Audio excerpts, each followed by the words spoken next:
Hello. ये live आप वहाँ पे जस्ट एक बार रिफ्रेश मार दीजिए। मनीष सर। हाँ सर। मनीष सर। यस हाँ लाइव सर, ओनली। आवाज आ रही? Yes yes Manish sir we are live. Hello guys. Yes yes. So very good evening to all of you and बहुत बहुत बधाई हो सभी रैंकर्स को। तो जैसा कि पता है आप लोगों को कि गेट का रिजल्ट आ चुका है ऑलरेडी, है ना। एक बार आप मुझे क्लियर कर देंगे क्या वॉइस क्लियर है, ऑडियो एंड वीडियो दोनों क्लियर है? एक बार प्लीज आप लोग कमेंट करके मुझे इन्फॉर्म कर देंगे बेटा, देन फिर मैं आगे कंटिन्यू करता हूं। और एक बार आप सारे लोग सभी को शेयर कर दो, मैक्सिमम स्टूडेंट होने चाहिए। और यहाँ पर हम लोग AIR 12 के साथ अभी टॉपर स्टॉक करने वाले हैं। किस तरह से आपको प्रिपरेशन करनी है, किस तरह से आपको अपनी जर्नी स्टार्ट करनी है और इस जर्नी को कैसे कहां तक लेकर मूव करना है, ये हमारे लिए बहुत इंपॉर्टेंट है। तो इसलिए एक बार बेटा आप सारे लोग सबको इन्फॉर्म कर दो कि ऑलरेडी लाइव हो चुका है, क्योंकि आपको पता होगा कि इस टाइम पे व्हाट्सएप का सर्वर भी डाउन हो गया है। तो जो हम लोगों के कम्युनिकेशंस हैं हम लोगों के साथ में, वो उतना प्रॉपर वे में नहीं हो पा रही। तो इसलिए थोड़ा सा हम लोगों ने टाइम डिले किया था। तो एक बार आप सारे लोगों को इन्फॉर्म कर देंगे, ठीक है। मैं बाकी राहुल को, मनीष सर को और त्यागी सर को इनवाइट करता हूं। यस, नेम क्या है बेटा? हर्ष। जस्ट वेट करें, जस्ट वेट करें, मैं सबको बताने वाला हूं, सब कुछ बताने वाला हूं। मार्क्स भी शेयर करूंगा, सब कुछ शेयर करूंगा, ठीक है। कितने मार्क्स में कितनी रैंक आई, कितना कट ऑफ गया, तो चलिए एक एक करके बेटा मैं स्टार्ट करता हूं। तो सबसे पहले आज तो हम लोग बात करेंगे, आज बात करेंगे बेटा कट ऑफ की। और जो केमिकल इंजीनियरिंग में हम लोगों की एक्सपेक्टेशन थी, जिस दिन गेट का एग्जाम देकर आए थे उसी दिन जस्ट हम लोगों ने कट ऑफ डिस्कस किया था कि ये 32 35 प्लस माइनस 2 होना चाहिए, और कट ऑफ एग्जैक्टली वही आया है और वो कट ऑफ है 35.1। और इसके बाद फिर हम लोगों ने अभी जो सेशन लिया था उसमें भी डिस्कस किया था। तो चलिए फिर मैं टॉपर स्टॉक में स्टार्ट करता हूं। बहुत बहुत congratulation Rahul Gupta. Thank you sir. तो बेटा एक बार आप सब लोगों की तरफ से आपके राहुल सर को एक बार कांग्रेचुलेशन होना चाहिए। सो आप लोग कमेंट बॉक्स में एक बार राहुल के लिए कांग्रेचुलेशन जरूर बोलिए। और फिर इसके बाद हम लोग अपने राहुल की जर्नी को आगे कंटिन्यू करते हैं कि इनकी जर्नी कैसे रही। मनीष सर ने मैंने या सुमित सर ने, त्यागी सर ने कैसे चीजों को स्टार्ट किया और कहां से कैसे सारी चीजें स्टार्ट हुई। और राहुल की इस जर्नी के पीछे मतलब AIR 12 आप समझ रहे हो, AIR 12 इतना आसान नहीं होता। जब स्टूडेंट प्रिपरेशन स्टार्ट करता है तब तो वो AIR 1 का सपना लेकर चलता है, लेकिन हर हर स्टूडेंट उस सपने को पूरा करने के लिए कितना जी जान एक करता है, कितनी मेहनत करता है, इस पर डिपेंड करता है। सो चलिए हम लोग स्टार्ट करते हैं। मनीष सर आप स्टार्ट करेंगे राहुल से कुछ क्वेश्चंस के साथ, जिसमें राहुल अपना जर्नी को, सारी पूरी जर्नी को शेयर करेंगे अपने स्टूडेंट्स के साथ में। किस तरह से ये जर्नी स्टार्ट हुई, कहां से हम लोगों ने स्टार्ट किया और आज राहुल इस 12th रैंक पर खड़े हैं। तो दैट मीन्स इस जर्नी के पीछे का राज क्या है, कितनी मेहनत है, किस तरह से उन्होंने प्रिपरेशन की, और अपनी जॉब के साथ साथ या अपनी स्टडी के साथ साथ कॉलेज को मैनेज करना, जॉब को मैनेज करना काफी टफ हो जाता है ये सारी चीजें। तो कैसे इन्होंने किया स्टार्ट, तो उन सब के बारे में हम लोग स्टार्ट करते हैं। तो कॉन्ग्रेचुलेशन राहुल, बहुत बहुत बधाई आपको कि इतनी अच्छी रैंक लेकर आए हो आप। तो जस्ट जैसे कि शैलेंद्र सर ने बोला है और कि आपने कैसे स्टार्टिंग किया, क्या आपका जर्नी रहा, आप बिल्कुल शुरुआत से थोड़ा डिटेल में पहले बताएंगे, फिर मैं रिजल्ट पर आऊंगा कि कैसे क्या किया। पहले आप थोड़ा अपना बता दें कि आपने किस ईयर में बीटेक में एडमिशन लिया था और कहाँ से आपने बीटेक किया है, थोड़ा ये बता देंगे, और किस ईयर के आप पास आउट हैं, थोड़ा ये स्टूडेंट को गाइड कर देंगे और फिर हम लोग आगे बात करते हैं। जी सर मैंने बीटेक HBTI कानपुर से किया है 2020 में, और मेरी 2028 AIR 52 थी, और this year I got rank 12। And पिछले साल हम लोग के कॉलेज की तरफ से कुछ वर्ल्ड बैंक की तरफ से कोचिंग कराई गई थी, कॉलेज में, और उसमें मनीष सर आए थे, मतलब हम लोगों को पढ़ाने, और उनका कंटेंट काफ़ी अच्छा था। तब से मैं मनीष सर को जानता हूँ, और अनअकैडमी में भी इस साल मैं उनको काफ़ी फॉलो कर रहा था।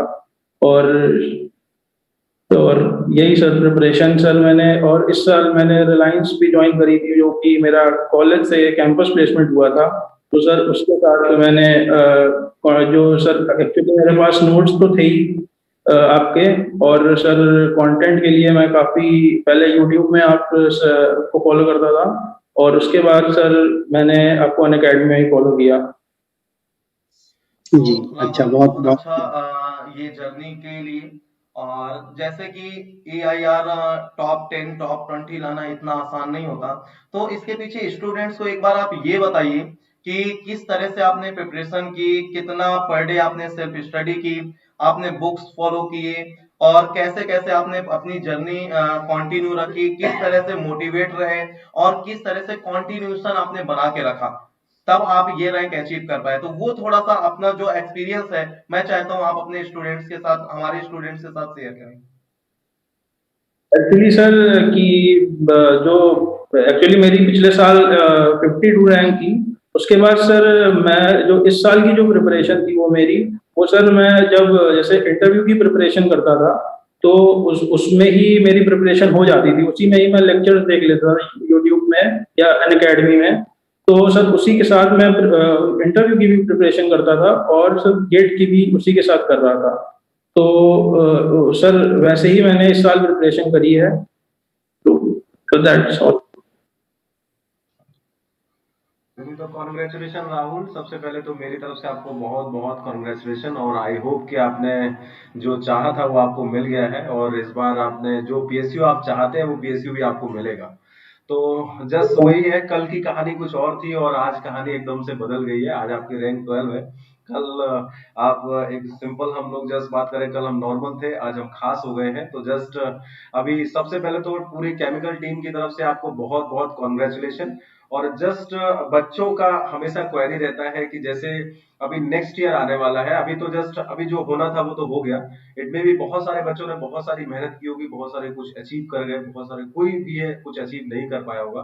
तो just what I want to ask कि अभी नेक्स्ट ईयर जो आपके जूनियर्स हैं या आपके साथ वाले जो लोग हैं, उनके लिए कोई खास मैसेज की क्या स्ट्रेटजी अब रहनी चाहिए, कैसे कैसे तैयारी करनी चाहिए, कितना टाइम देना चाहिए प्रॉपर?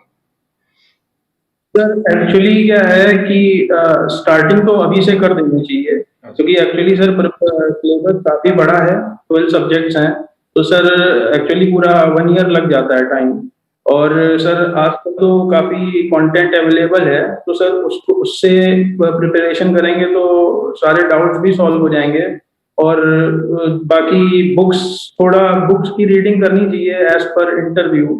इंटरव्यू में सर थोड़ा बेसिक्स में भी बहुत ज्यादा चले जाते हैं। और वैसे sir forget Unacademy is ठीक है सर, अनअकैडमी से भी हो। अच्छा राहुल, एक और चीज, जैसे अक्सर जब हम लोग तैयारी करना शुरू करते हैं, जैसे बच्चे के दिमाग में होता है कि जब वो तैयारी करना शुरू करता है ना, तो वो रैंक के लिए पढ़ता है, नाइदर कि वो नॉलेज सोचे कि नहीं मैं नॉलेज लेता हूँ अच्छे से।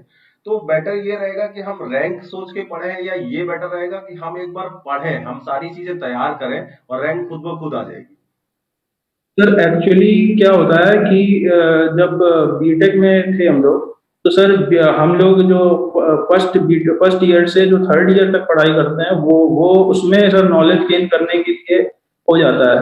बाकी जो लास्ट ईयर होता है उसके उसमें सर एक्चुअली हम लोग नोट्स, मतलब नोट्स जो होते हैं उसी को ही शॉर्ट शॉर्ट करते हैं, और उसी से ही काफी उसमें ट्रिक्स निकालते हैं, जो कि काफी काम आती हैं गेट के पेपर में। क्योंकि सर गेट का पेपर अगर देखा जाए तो सर जब क्वेश्चन आता है तो वो काफी ट्रिक्स से ही हो जाता है, उसमें ज्यादा सोच या वो नहीं लगाना पड़ता है, ज्यादा नॉलेज की जरूरत ज्यादा नहीं पड़ती है, ट्रिक्स अगर पता है तो भी हो जाती है चीजें। तो इसके लिए बच्चा अगर सेल्फ कर रहा है, तो ये पॉसिबल है कि नेक्स्ट ईयर, जैसे अभी जो भी बच्चे देख रहे हैं और इस साल अगर अच्छे से तैयारी करते हैं, तो नेक्स्ट ईयर वो भी अपनी अगर सेल्फ स्टडी करना चाहे तो सेल्फ स्टडी से next year under 10 under 20 under 50 वो ले आएंगे?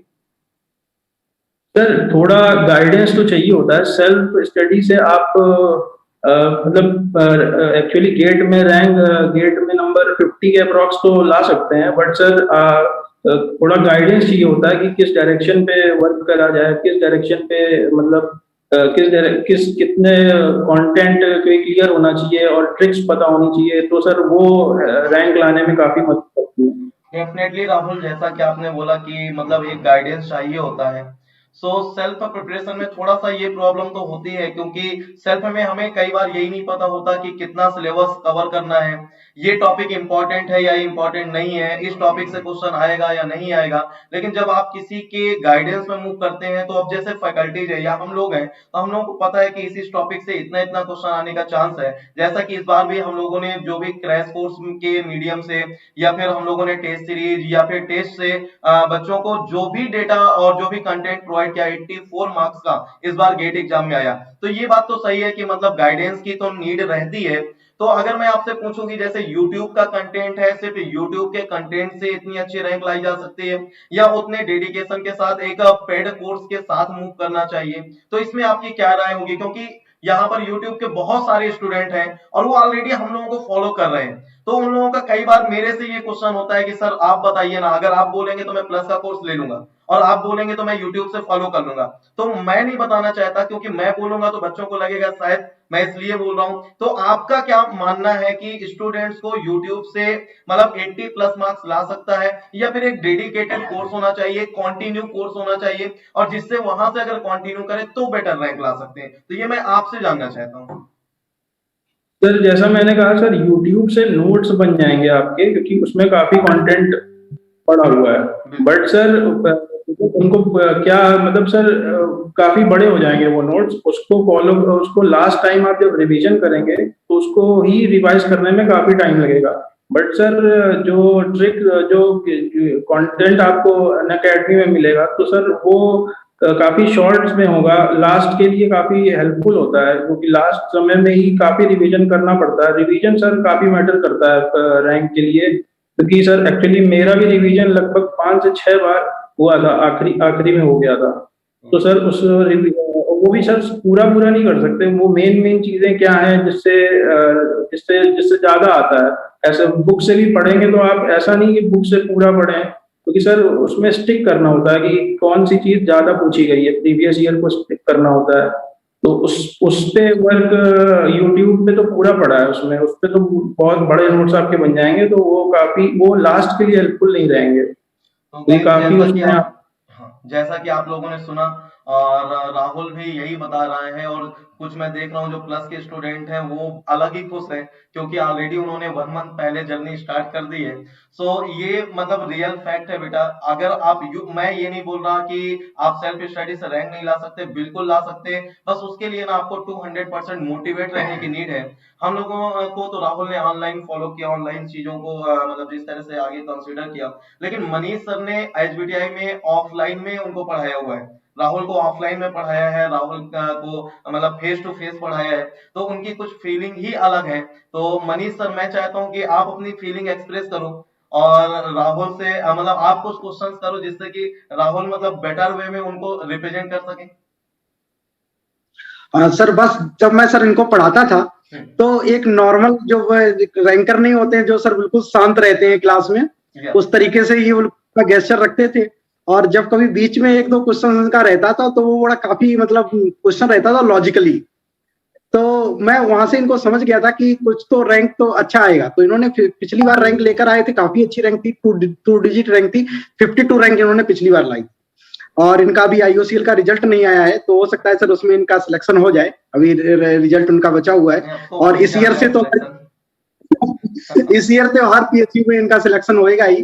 तो जस्ट राहुल इतना बता दो, जो हमारे न्यू स्टूडेंट्स हैं जो 3rd ईयर में अब अलाउड हो गए हैं, आपने जैसे 4th ईयर में जाके दिया था, अब 3rd ईयर वाले भी अलाउड हो गए हैं, तो अब बच्चे मोटिवेट हो जा रहे हैं 1st ईयर से ही। कल मैं एक सेशन ले रहा था तो उसमें एक 2nd ईयर का ही बच्चा था, 1st ईयर का ही बच्चा था। तो उनके लिए कैसे मतलब प्लानिंग, जो 1st ईयर के हैं, 2nd ईयर के हैं या 3rd ईयर के स्टूडेंट हैं, उनको क्या प्लानिंग करनी चाहिए, किस तरीके से उनको मतलब क्या स्ट्रेटजी अपनानी चाहिए कि सो दैट वो 4th ईयर में आते आते ही उनको रैंक आ जाए और ड्रॉप ना लेना पड़े? जी सर 1st ईयर और 2nd ईयर के लिए तो सर टाइम है, तो सर उनको तो पूरी नॉलेज ही गेन करनी चाहिए। उसके लिए तो, क्योंकि सर वो नॉलेज से काफी आप बाद में इंटरव्यू भी देंगे तो काफी हेल्प मिलेगा। तो सर लगभग उनको तो पूरा कंटेंट बुक्स की भी रीडिंग करनी चाहिए। बाकी सर वो नोट्स ले सकते हैं, लेकिन फिर भी सर जो नोट्स बनेंगे फाइनल फाइनल रिवीजन के लिए वो सर वो काफी, अगर आप बुक से बनाएंगे तो काफी लंबे बन जाएंगे। मेरे साथ भी ऐसा ही हुआ था कि जो मैंने बनाए थे, जो कि मैं पढ़ता था कॉलेज में, तो सर मैं उसी समय ही कोर्स प्रिपेयर करता था। तो सर उसमें काफी मेरे जो नोट्स थे वो मेरे कभी काम नहीं आए आखिरी में। तो सर उसके लिए सर जब आप पहली बार एचबीटीआई में पढ़ाए थे तो हम लोगों को गेट की कोचिंग के लिए, सर उसी समय मैंने नोट्स बनाए थे, तो सर वही रिवीजन किया था फाइनली। सर वो काफी हेल्पफुल थे। और सर इस साल तो मैंने कंटेंट, जब मैं इंटरव्यू भी देने जाता था तो तभी प्रिपेयर कर लेता था सारे सब्जेक्ट्स, मेन मेन सब्जेक्ट्स। बाकी जो एमओ, मतलब जो ज्यादा वेटेज नहीं है जिस सब्जेक्ट का, वो उस सब्जेक्ट्स के लिए मेरे पास एक्चुअल नोट्स थे जो कि मैंने अनअकैडमी से ही बनाए थे और उसी को ही प्रिपेयर करता था। अच्छा, आई जस्ट अच्छा वांट अच्छा। कि जो भी स्टूडेंट्स हैं, जो भी हमें सुन रहे हैं, तो बाकी सब तो ठीक है। देखो, डिपेंड करता है कि किसकी क्या कंडीशन है। अगर आप सेल्फ करना चाहते हो तो ऐसा नहीं कह सकते कि नहीं, सेल्फ से आपका बिल्कुल सिलेक्शन नहीं होगा। डेफिनेटली होगा, अगर आप चाह लोगे ना तो डेफिनेटली आपका सिलेक्शन होगा ये। और गाइड करने की बात हुई तो गाइड करने के लिए ऑब्वियसली जितने भी टीचर हैं वो आपकी कॉन्टिन्यूसली मदद करते हैं, चाहे वो मनीष सर हो, चाहे वो सुमित सर हो, या मैं हूं। आप कभी भी अगर मैसेज करोगे, कॉल करोगे, तो ऐसा नहीं कि हम लोग आपको रिप्लाई नहीं करेंगे, बिल्कुल मैसेज करेंगे, बिल्कुल आपका रिप्लाई करेंगे, आपको बताएंगे आपको क्या करना है। अब बात यहां से आती है कि जैसे हमें तैयारी करनी है तो डेडिकेशन की बात आती है। जैसे आप कितना डेडिकेट रह पाते हैं, कितना डेडिकेट रह पाते हैं। जनरली अभी जैसे एक मैं यहाँ पे देख पा रहा हूँ कि एक बिनोको एंडरसन है, मतलब ये दूसरे के नाम से आते हैं, इनका काम रहता है कि हम दूसरे के नाम से आएंगे और ऐसे ऐसे जस्ट करेंगे। तो आई जस्ट डोंट वांट कि मतलब आप ऐसे डिस्ट्रैक्ट हो, तो कभी भी डिस्ट्रैक्ट नहीं होना है और आप बेफिक्र होके पढ़िए। गाइडेंस की जरूरत है तो ऑब्वियसली गाइडेंस आपको मिलता है और आपको मिलता रहेगा। तो आई मैं जस्ट आप लोगों से जस्ट ये एक्सपीरियंस ही शेयर कर रहे हैं कि जिन्होंने तैयारी की है उन्होंने किस लेवल पे तैयारी की थी। और राहुल, क्या आप मुझे बताएंगे कि मतलब जो तैयारी होती है तो वाकई में क्या एकदम से टूट के लगना होता है, या जस्ट जस्ट जैसे बच्चे सोचते हैं कि सर अभी पढ़ेंगे 10 दिन, फिर 10 दिन के बाद हम एकदम से रेस्ट लेंगे, 10 दिन का, उसके बाद फिर से पढ़ना शुरू करेंगे, तो ऐसे, या बिल्कुल ऐसे एकदम से पढ़ते जाए जब तक सिलेक्शन हो तब तक पढ़ते ही जाए? ये जरूरी है, नहीं सर, क्वांटिटी जरूरी है क्या? सर कॉन्टिन्यूअसली करना पड़ेगा, क्योंकि सर एक बार फ्लो टूट गया तो सर फिर वो नहीं लग पाता है उसमें। क्योंकि सर उस उसको सर एक्चुअली रिवीजन काफी मांगता है उसमें। तो सर उसको तो आपको कॉन्टिन्यूअसली ही करना पड़ेगा। जैसे राहुल, कुछ बच्चे मुझसे ये भी बोलते हैं, अभी यूट्यूब में फिर मैंने सीआरई पढ़ाना स्टार्ट किया तो बच्चे ये बोलते हैं, सर लास्ट टाइम मैं पढ़ चुका हूँ, तो क्या अब पढ़ने की नीड है? तो मुझे यही नहीं समझ में आता कि स्टूडेंट क्यों इतना डरता है। और जबकि ये रियलिटी है ना कि कम से कम एक सब्जेक्ट को आप 3-4 बार मिनिमम रिवाइज करिए। प्रीवियस ईयर के क्वेश्चन कम से कम 5 बार आप लगा के जाइए, नंबर ऑफ क्वेश्चंस की प्रैक्टिस करिए, तभी आप गेट जैसा एग्जाम निकाल सकते हैं। आप एक बार सब्जेक्ट पढ़ लें, एक बार नोट्स बना लें, सोचे बिना रिवीजन किए नंबर आ जाए, तो क्या ऐसा पॉसिबल है क्या? नहीं सर, रिवीजन तो मस्ट है सर। मैं बता दे रहा हूँ, मैंने 5 बार रिवीजन किया, 5 से 6 बार। और सर प्रीवियस ईयर भी लगाना जरूरी है, मतलब फॉर रैंक प्रीवियस ईयर काफी जरूरी है। यस, तो तो राहुल एक मतलब बच्चों की क्या स्ट्रेटजी रहनी चाहिए यहाँ से? अगर जैसे बच्चा अभी से तैयारी करता है, जैसे आपने तो बता दिया कि हाँ अभी से तैयारी होनी चाहिए, डेफिनेटली अभी से तैयारी होनी चाहिए, तो एक थर्ड ईयर वाला बच्चा कॉलेज के साथ साथ कैसे मैनेज करेगा? कितना टाइम दे वो अभी अपनी गेट की स्टडी को? सर सर वो 2 घंटा, 2 से 3 घंटा दे सकता है पर डे। मतलब सर एक्चुअली मेरा कॉलेज काफी लीनियंट था, मतलब उसमें ज्यादा क्लासेस लगती नहीं थी, तो हम लोगों को तो काफी समय मिल जाता था पढ़ने के लिए। और डे स्कॉलर था तो मैं घर आके पढ़ता था तो हो जाता था। हाँ, आई जस्ट वांट कि मतलब जैसे कोई एक नॉर्मल बच्चा है, अगर किसी प्राइवेट कॉलेज से भी पढ़ रहा है, तो उसकी क्या सोच रहनी चाहिए? या किसी नॉर्मल कॉलेज से पढ़ रहा है तो उसको क्या सोच रहनी चाहिए? डेली अगर 4 से 5 घंटा अगर वो अभी से पढ़ना शुरू कर दे तो can he score a good rank? या सर डेफिनेटली, सर हो सकता है सर, बिल्कुल सर। मनीष सर, आप थोड़ा सा बात करेंगे। और स्टूडेंट्स, आप अपने अपने अपने जो भी आपको लग रहा है कि कुछ पूछना है, आप लोग अगर मुझे सुन पा रहे हैं, आपको अगर कुछ डाउट आ रहा है, जैसे मैं अकेला हूं, मैं जितने क्वेश्चन सोच सकता हूं वो मैं पूछ रहा हूं, आप ही के लिए पूछ रहा हूं, बट अगर आपके दिमाग में कुछ ऐसा आ रहा है ना कि सर मुझे ये भी जानना है, तो आप डेफिनेटली पूछ सकते हो। आप फ्री हो, आप ही के लिए सेशन है।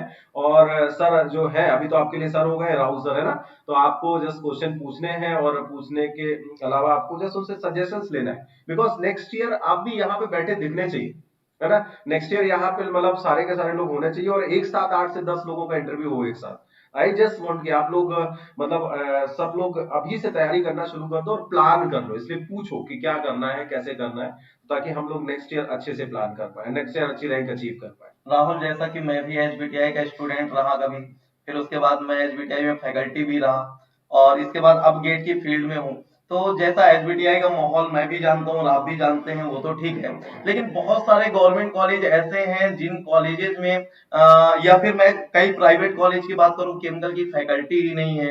अब एसबीटीआई की तो छोड़ दिया, एसबीटीआई तो केमिकल इंजीनियरिंग के लिए ही फेमस है। सो वो स्टूडेंट क्या करें जिनको कॉलेज में कभी सेकेंड ईयर थर्ड ईयर में पढ़ाया ही नहीं गया, और गेट के उन्हें सपने भी देखने, तो उन लोगों को कैसे फॉलो करना चाहिए, कैसे आगे कंटिन्यू अपनी जर्नी करनी चाहिए?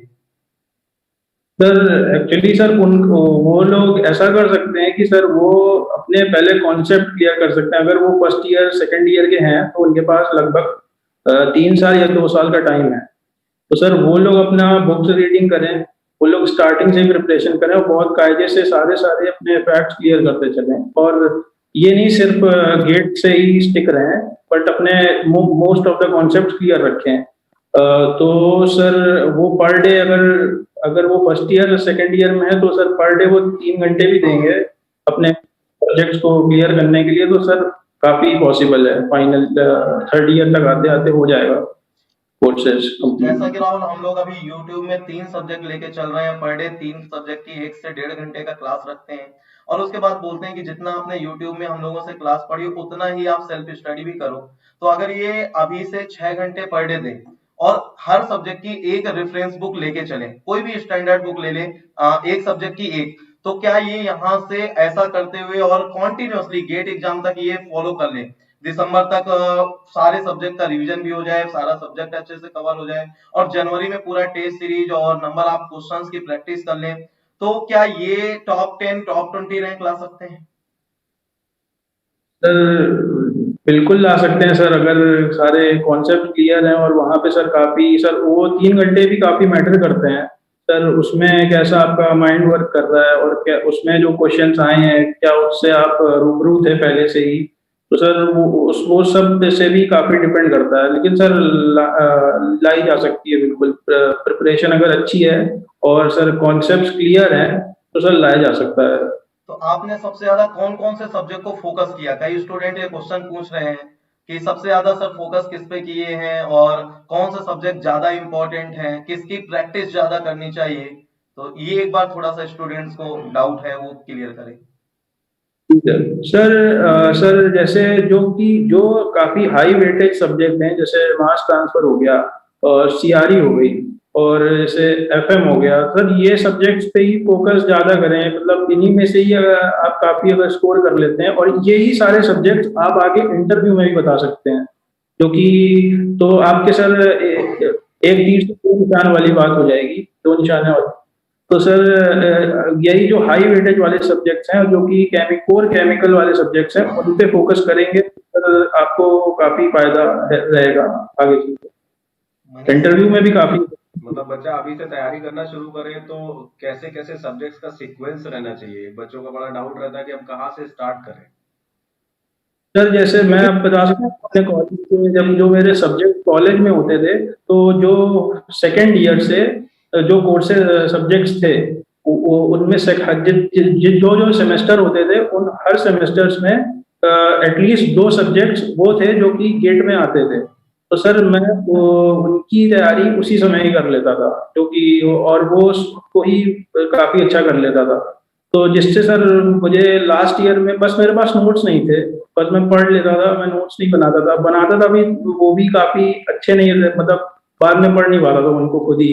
तो आप बट सर फाइनल ये चीज सुन रहे होंगे कि ये बड़ा अच्छा पॉइंट है कि आप लोग क्या करते हैं ना कि मैं सेमेस्टर की अलग तैयारी करूंगा और गेट के लिए अलग तैयारी करूंगा, तो कुछ भी अलग तैयारी नहीं होती है। आप जैसे कि राहुल बता रहे हैं कि अगर आप सेमेस्टर की तैयारी कर रहे हैं ना, तो उसको उस लेवल पे लेके जाओ कि आपका गेट का भी क्वेश्चन ना रुके, तो that will be the best ना स्ट्रेटजी। तो आप उस पे फॉलो करिए।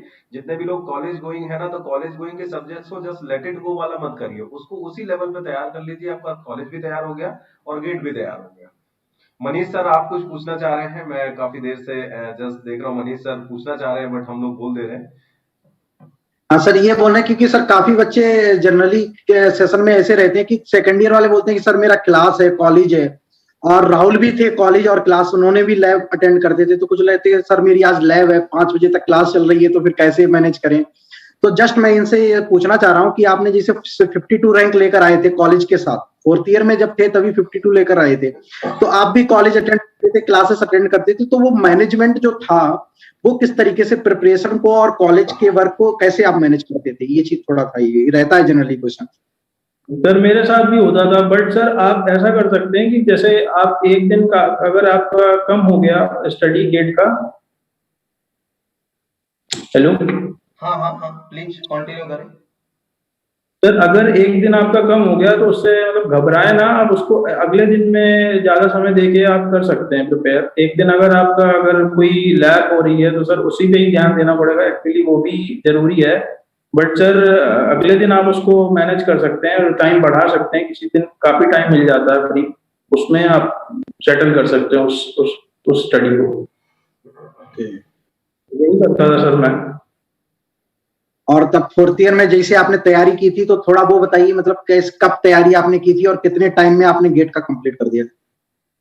सर जैसे मैंने बताया कि मेरे कॉन्सेप्ट्स लगभग 4th ईयर तक काफी सही थे मेरे, तो और सर बस मेरे पास नोट्स नहीं थे तो मैं रिवीजन इतना नहीं कर पाता था सर। लेकिन जब मेरे कॉलेज को मैं थैंक्स करना चाहता हूँ, कॉलेज ने कोचिंग कराया था वर्ल्ड बैंक से, तो उसमें सर मेरे नोट्स प्रिपेयर हो गए थे, तो सर मैं उसी को ही रिवीजन करता था।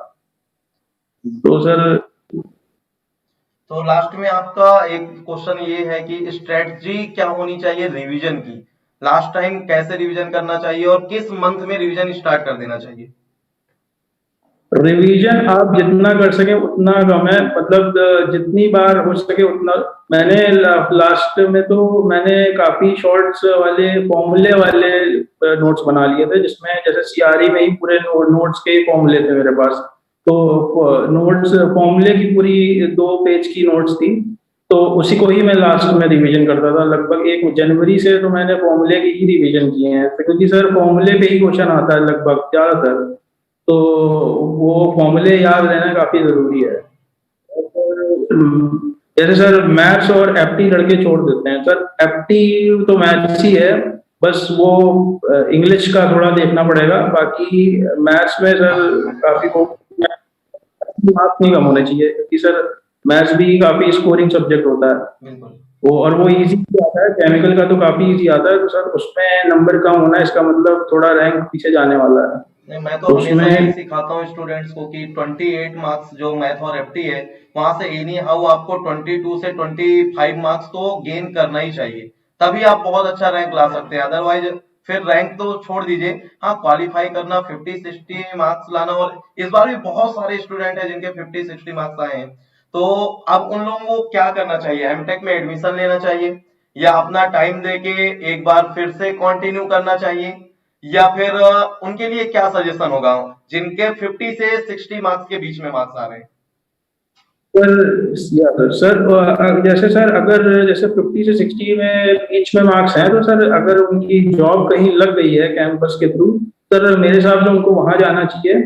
और जिसकी नहीं लगी है वो एमटेक डेफिनेटली ज्वाइन कर सकते हैं। और दैट्स ऑल। मनीष सर, आपके कोई क्वेश्चन? हाँ सर, और सर लास्ट में बस 1 से 2 चीजें और बची हैं, तो ये मैं पूछना चाहूंगा राहुल, जैसे अभी काफी स्टूडेंट रहते हैं कि वही जैसा बताया है कि मतलब जो आप अल्टीमेट आ जाते हैं इस पे, कि जैसे यूट्यूब पे अब आपने देखा होगा कि आपके पैटर्न पे ज्यादा ऑनलाइन इतना मीडियम नहीं था, राइट? अब जाके थोड़ा जैसे पैंडेमिक सिचुएशन आई है तो थोड़ा चीजें कन्वर्ट हो गई हैं ऑफलाइन टू ऑनलाइन, तो ऑनलाइन में काफी डिस्ट्रक्शन वगैरह रहता है कि जैसे ऑनलाइन खोल लिया तो उसमें जितना कंटेंट हम लोग पढ़ते नहीं है उससे अदर चीजें बहुत सारी चीजें देख लेते हैं, या कैसे उसको थोड़ा कैसे हैंडल करें कि अदर सोशल मीडिया से बचें और प्रॉपर तरीके से तब सोशल मीडिया को यूज कर रहे हैं पढ़ने के लिए तो उस पर कैसे फोकस किए जाए, एक ये भी पॉइंट रहता है। सर सोशल मीडिया से तो सर दूर रहना पड़ेगा सर, काफी सर। जैसे सर जैसे मैं जो करता था सर, मैं ज्यादा सोशल मीडिया में एक्टिव नहीं हूँ। मेरी सिचुएशन जैसा कि मेरे समय ज्यादा कंटेंट भी नहीं अवेलेबल था यूट्यूब में, तो सर मैं सर एनपीटीईएल फॉलो करता था पहले, तो सर उससे मैं क्लियर। तो सर अगर आप उसको फॉलो कर रहे हैं तो सर आपको टाइम नहीं मिलेगा बाकी का कुछ करने का, क्योंकि सर उसमें काफी एक एक लेक्चर ही तो काफी काफी बड़े बड़े होते हैं, तो सर उसमें पूरा टाइम निकल जाएगा। तो सर मतलब सर अब ये तो अपने आप में ही कंट्रोल किया जा सकता है। जरा क्या गेट के लिए मतलब एनपीटीईएल लोगों को फॉलो करना चाहिए? जैसे आप एचपीटीआई से थे तो हर कोई स्टूडेंट एचपीटीआई से नहीं है, तो हर किसी एवरेज स्टूडेंट के लिए भी थोड़ा मतलब देखा जाए तो उसको मतलब जो लेक्चर प्रोवाइड किए जाते हैं वो सफिशिएंट होते हैं? आपने जैसे रियलाइज किया होगा, जैसे जो सब्जेक्ट आपको प्रोवाइड किए गए हैं तो आपने भी देखे थे, तो वो सफिशिएंट होते हैं या अलग से भी कुछ करना पड़ता है इसमें? सर अगर सर बुक्स पढ़ रहे हैं तो सर वो आपके लिए काफी है, जो लेक्चर्स अवेलेबल हैं वो काफी है। बुक्स भी लेकिन पढ़नी पड़ेगी, क्योंकि सर कॉन्सेप्ट जरूरी करना, मतलब कॉन्सेप्ट बहुत वो, क्योंकि सर इंटरव्यू में काफी काम आता है ये, तो सर बुक्स पढ़ना भी जरूरी है। और सर एनपीटीईएल जरूरी नहीं है, मतलब एनपीटीईएल वो तो मेरी मतलब उस समय नहीं अवेलेबल था इतना कंटेंट, तो सर मैं देखता था, तो इसलिए करेक्ट जी सर। अच्छा, लास्ट एक क्वेश्चन ये रहेगा कि बच्चे समर ट्रेनिंग के लिए प्रेफर करें या गेट की प्रिपरेशन प्रेफर करें, जो ये अभी मई जून का मंथ रहेगा, तो क्या बेनिफिट होगा स्टूडेंट्स को? वहां से कुछ सीखने को मिलेगा, वो बेटर होगा, या गेट की प्रिपरेशन करें लग के यहाँ से 2 महीने में अपने कम से कम 5 सब्जेक्ट 4 सब्जेक्ट बहुत पेस के साथ एकदम कंफर्म क्लियर कर लें, तो ये ज्यादा बेनिफिट होगा? सर समर ट्रेनिंग भी जरूरी है, जब वो फाइनली गेट क्लियर करके इंटरव्यू देने जाएंगे तो सर वहां भी समर ट्रेनिंग पूछी जाएगी, तो सर तो वो भी जरूरी है, वो तो डेफिनेटली करना चाहिए। और सर जब जाएंगे तो सर ऐसा नहीं कि आपका पूरा टाइम वहीं लगेगा, आपको रात में समय मिलेगा तो आप एक्चुअली वहां पे टाइम कम ले सकते हैं। आप जैसे पहले आप 3 घंटे या 4 घंटे पढ़ते थे, तो अब वहां पे 2 घंटे की प्रिपरेशन कर लेंगे तो वो भी काफी है। लेकिन समर ट्रेनिंग इम्पोर्टेंट है, वो फाइनली इंटरव्यू में तो पूछी ही जाएगी, और वही आपका पीएसयू के लिए मतलब एक टिकट हो सकता है। चलो फिर राहुल, बहुत बहुत कॉन्ग्रेचुलेशन हमारी पूरी टीम की तरफ से, और आई होप कि आप ऐसे ही आगे बढ़ते रहें, आपको बहुत अच्छा पीएसयू मिले, या फिर उसके आगे जो भी आपके सपने हैं उन सपनों को जस्ट करते जाइए। ये तो जस्ट शुरुआत है, अभी तो जस्ट शुरुआत है, अभी तो आपने अपना रास्ता तय करना शुरू किया है, और आई होप कि आप जब आगे आएंगे कभी हम लोग आपको फिर से बुलाएंगे तो आप बच्चों को और मोटिवेट करेंगे जब कुछ और अच्छा कर रहे होंगे। तो चलिए फिर हम लोग सेशन को एंड करते हैं। बच्चों, आप लोग का थैंक यू कि आप लोग यहाँ पे अवेलेबल रहे, और हम ऐसा आशा करते हैं कि नेक्स्ट ईयर आप लोग यहाँ पे होंगे और लाइन से सब लोग एक साथ, जैसे गेट का रिजल्ट आएगा वैसे सब लोग एक साथ बैठे होंगे और बाकी लोगों को मोटिवेट कर रहे होंगे। तो राहुल, जैसे लास्ट 3 ईयर से हमारी टीम बहुत अच्छा रिजल्ट दे रही है, और स्पेशली मैं बात करूं एचबीटीआई से, तो आप शायद जानते होंगे, आपके सीनियर्स थे आज से 3 साल पहले मुदित सर, उनकी 26 रैंक आई, फिर इसके बाद क्षितिज की रैंक रही, वो रही 19, फिर इसके बाद कानपुर से ही लास्ट ईयर फिर 13 रैंक आई शिवम द्विवेदी की, और इस बार राहुल गुप्ता 12 रैंक के साथ। तो उम्मीद करता हूं कि कॉन्टिन्यूसली इंक्रीज कर रहा है कानपुर का ग्राफ, एचबीटीआई का ग्राफ, तो मे बी नेक्स्ट ईयर फिर कॉन्टिन्यूसली रैंक काफी आएंगे। और उससे पहले भी प्रशांत वार्ष्णेय, जो 2015 में एचबीटीआई में मैं जब फैकल्टी था तब वो मेरा स्टूडेंट रहा, तो दैट मीन्स एचबीटीआई तो एक कमाल का रिजल्ट दे ही रहा है। तो मैं उम्मीद करता हूं आपका एक लास्ट कुछ सजेशन हो आपके जूनियर्स के लिए, कानपुर के स्टूडेंट्स के लिए, और इसके साथ साथ सारे स्टूडेंट्स के लिए जो भी गेट 2022 या 23 की प्रिपरेशन कर रहे हैं। तो लास्ट मैसेज आपकी तरफ से, देन फिर सेशन को एंड किया जाए। सर लास्ट सर वही है सर कि प्रिपरेशन स्टार्ट कर दीजिए, क्योंकि सर टाइम लगेगा, क्योंकि सब्जेक्ट ज़्यादा हैं, तो सर प्रिपेयर करें और कॉन्सेप्ट क्लियर करें, और प्रीवियस ईयर में जरूर फोकस करें। That's all sir. ठीक है, तो फिर आज का सेशन फिर यहीं एंड करेंगे। मनीष सर, आपका कोई क्वेश्चन? अदरवाइज फिर सेशन एंड करें। सर सेशन को एंड करते हैं और होप सो कि काफी स्टूडेंटों को जो बात है वो मोटी मोटी आ गई होगी समझ में कि करना क्या है एक्चुअली। और थैंक यू राहुल कि आपने इतना स्टूडेंट को गाइड किया, और at the last congratulation, many many congratulation, और बहुत बधाई हो, विशेष रहेंगी। और कांटेक्ट में रहिएगा, और कभी भी अभी आप पीएसयू में जाएंगे जो इंटरव्यू का भी प्लान करते हैं, तो आप जैसे इंटरव्यू देते हैं, अपीयर होते हैं, तो क्या क्या क्वेश्चंस पूछे जाते हैं और आप कैसे फॉलो करते हैं, तो उसका कभी सेशन आपके कांटेक्ट में रहेंगे। तो जस्ट सारे लोग जितने भी स्टूडेंट प्रेजेंट हैं तो एक बार सर को विश कर दीजिए, सो दैट कंटिन्यू आपको गाइड करते रहे वो कहीं पे भी मैं किसी भी उम्मीद करता हूँ कि इन फ्यूचर राहुल का गाइडेंस आप लोगों को मिलता रहेगा, और अगर राहुल फ्री होंगे तो मैं जरूर आप लोगों के साथ फिर से इनवाइट करूंगा, ताकि उनका गाइडेंस और जो भी चीजें हैं, आप अपने जो भी डाउट हैं वो सारे राहुल से क्लियर करते रहे। तो ये तो रही फर्स्ट टॉक, और नेक्स्ट टाइम से कॉन्टिन्यूसली हम बहुत सारे रैंकर्स आपके सामने प्रेजेंट करते रहेंगे, आपके सारे डाउट्स क्लियर करते रहेंगे। कल के दिन बेटा एक मेरा सेशन होगा जिसमें हम केमिकल इंजीनियरिंग की रैंक के बारे में बात करेंगे, जिसमें हम लोग कुछ जो भी आपके डाउट होंगे वो सारा डिस्कशन करेंगे, अपकमिंग बैचेस के बारे में बात करेंगे, और इसके अलावा और आगे अब जो भी स्टूडेंट्स अभी तक वेट कर रहे थे कि सर गेट का रिजल्ट आ जाए देन मैं डिसाइड करूंगा, गेट का रिजल्ट आ जाए, तो बेटा गेट का रिजल्ट आ चुका है। और अभी जस्ट 17 से एक बैच स्टार्ट हुआ था, सुमित सर ने फ्लूइड मैकेनिक्स से स्टार्ट की थी, और अप्रैल के सेकेंड वीक से मनीष सर का एक सब्जेक्ट स्टार्ट होने वाला है, पीटीसी। ठीक है, तो आप इसके लिए जस्ट रेडी रहें, और न्यू सब्जेक्ट के लिए आप लोग सब्सक्राइब कर सकते हैं अनअकैडमी को। मेरी टीम के साथ आप मूव करेंगे। मेरी टीम में आज अभी सुमित सर प्रेजेंट नहीं है, थोड़ा सा घर पे एक प्रॉब्लम हो गई है, हिज फादर इज नो मोर, सो इसलिए वो प्रेजेंट नहीं है मेरी टीम में। अदरवाइज हमारी टीम हमेशा आपको हर स्टेप पे आपको साथ मिलती है। तो ठीक है, आज का दिन ये सेशन एंड करते हैं बेटा, कल के दिन मिलते हैं। प्रेजेंट रहिएगा, और आगे और बहुत सारे रैंकर्स के साथ हम लोग टॉपर्स टॉक में भी मिलेंगे। सो आप सीखते रहिए, आगे बढ़ते रहिए। होप सो आप लोग नेक्स्ट ईयर हमारे साथ बैठे होंगे, और राहुल की जगह पर बहुत सारे अनअकैडमी के स्टूडेंट साथ में होंगे जिनके साथ हम लोगों की टॉक चल रही होगी। Thank you very much, and at last congratulation Rahul, और आज सेशन फिर यहीं पर एंड करते हैं। Thank you guys. Thank you guys, congratulation Rahul.